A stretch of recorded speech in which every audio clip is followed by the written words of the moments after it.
that a way to ensure education quality and accountability, or is it too demanding and restrictive? And are we testing our school children too much? That's a very good question, and thank you for that question. The reality is that we need consistent national and statewide standards, but Common Core has not been the answer to that. Unfortunately, Common Core got off to a very bad start here in Florida. The rules kept changing. It became a moving target, and it resulted in an obsession with testing that has stressed our children out and has stressed our teachers out. The purpose of testing is to determine what a child needs to relearn, what they haven't learned. It's become, in this environment, one of assessment and ranking, so that every kid is ranked in every single subject from 3rd grade up to high school. And the teachers are ranked. And then all of a sudden, we're trying to tie salary increases and bonuses to these scores. We've gotten overly involved in testing for test's sake and not enough involved in testing to ensure we learn what we need to reteach to our children. Now, more importantly, what's happening is you've got an environment where teachers are being forced to teach to the test at the expense of teaching in the classroom. I make the analogy frequently that a middle school math student spends more time testing than a law school graduate spends taking the bar exam. And that's just unrealistic. So in the final analysis, I think we need to have consistent standards nationally and certainly at the state level. I can't support Common Core in its current form, and I think we need to ensure we're testing for the right reasons. If we have to test, don't do it in every grade. Do it at 3rd grade, do it at 6th grade, do it at 8th grade, because those are the transitional years. Next idea. Common Core was actually implemented to try to ensure that education quality and accountability, that our students were actually learning. But teachers in the classroom, I do believe that we need standards, but the teachers should be the ones that actually implement the curriculum. A few years ago, back in the late 90s, 2000s, our schools were doing very well because our teachers were actually a part of writing the curriculum, a part of the test that the kids were actually taking. And right now, they're just testing our kids too much. Now we have this huge movement nationally across the United States of parents opting their kids out.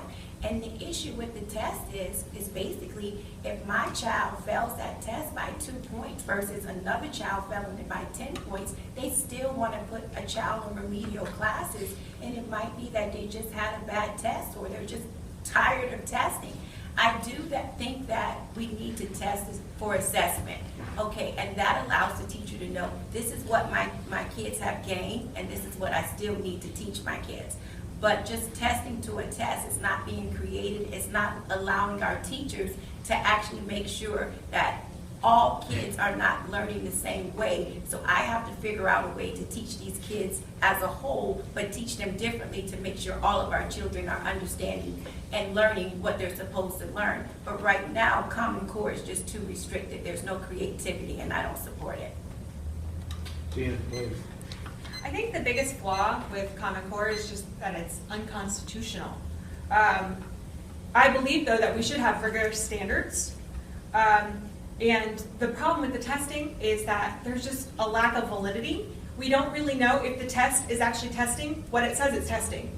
And that's only because we haven't had that validity testing to even know that. So I think that there's some serious flaws with the test that we're using at the moment. On top of that, while kids are in school, they're doing a pre-test, a practice test, then the test, then a post-test. There's just, too many tests. I do believe that we need tests. I think we should use them as a progress monitoring tool, meaning that we should know how our children are progressing and what they are learning. But that is more for the teacher's use. As a teacher, I always wanted to know exactly where my students were, and I did use assessments to progress monitor them to know, okay, this child doesn't know this. This is what I need to focus on with this person.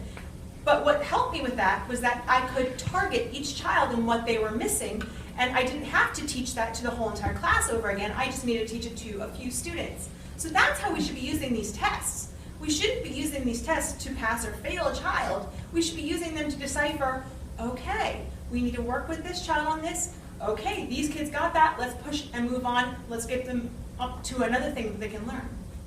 Thank you. Linda, please. I say, let's have common sense, not Common Core. Coming forth here, I mean, we all agree on this issue, many issues we do agree on, but I feel that the politicians and the bureaucrats and the lobbyists should not be making the decisions about our children's education. You know, the Department of Education has existed since 1980, and during that time, it costs us 3 times as much now to get a child through school as it did back in 1970, adjusted for inflation. And in spite of all this money that we put into it, the education outcomes have either stagnated or declined. You have to ask, are our superintendents and our principals and our teachers so untrustworthy that no one knows what's happening in the schools? It used to be that the evaluations were based solely on a principal walkthrough using an electronic evaluation system on their iPad. I think we could gravitate towards that direction. I'm